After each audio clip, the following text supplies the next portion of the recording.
Est-ce que la rupture, c'est vraiment une question d'amour? Qu'est-ce que tu en penses? La plupart des ruptures ne viennent pas d'un manque d'amour, mais d'un déséquilibre émotionnel, d'une fatigue relationnelle ou même d'une incompatibilité de fonctionnement. Si quelqu'un te quitte, ça ne veut pas forcément dire que il ou elle ne t'aime plus. Et ça, c'est une réalité difficile à entendre. Parce que quand on vit une rupture, on a besoin de comprendre vite les choses et de manière simple. Alors, généralement, on se dit, si il ou elle part, c'est que il ou elle ne m'aime plus. Mais dans la majorité des cas, ce n'est pas aussi simple que ça. L'amour, ce n'est pas suffisant pour faire fonctionner une relation. On peut aimer profondément quelqu'un et ne plus réussir à être en couple avec cette personne. Pourquoi? Eh bien parce que une relation, ça repose sur plusieurs piliers. Il y a la sécurité émotionnelle, la communication, le respect des besoins, la compatibilité des rythmes, la gestion des conflits.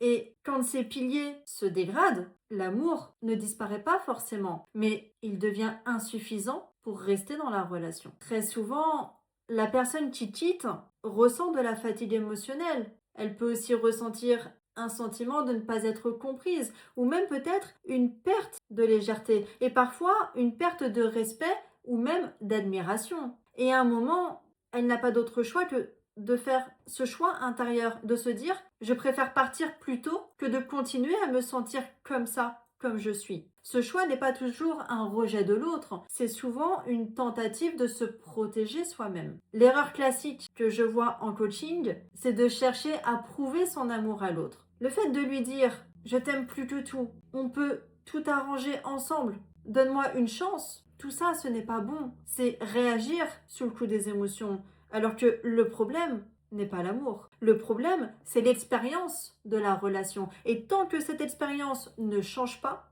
les sentiments ne suffisent pas à faire revenir quelqu'un. Le vrai déclic, c'est quoi du coup?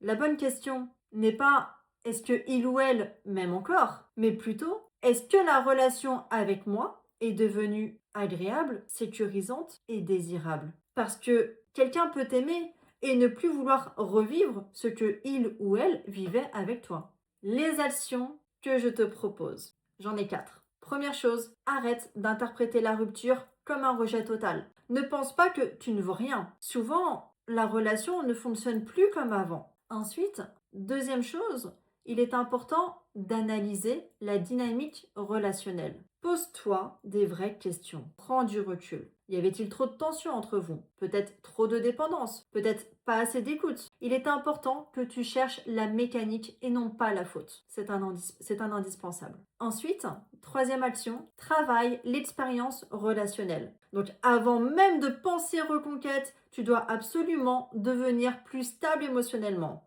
Tu dois aussi apprendre à communiquer sans aucune pression. Et surtout, sortir de la peur de perdre l'autre. Ensuite, quatrième action, il est important d'accepter que l'amour seul ne suffit pas. C'est dur, je sais, mais c'est libérateur. Parce que ça te permet de travailler sur ce qui compte vraiment. Tu dois absolument passer par là. Une rupture n'est pas toujours la fin de l'amour, c'est souvent la fin d'une manière d'être en relation.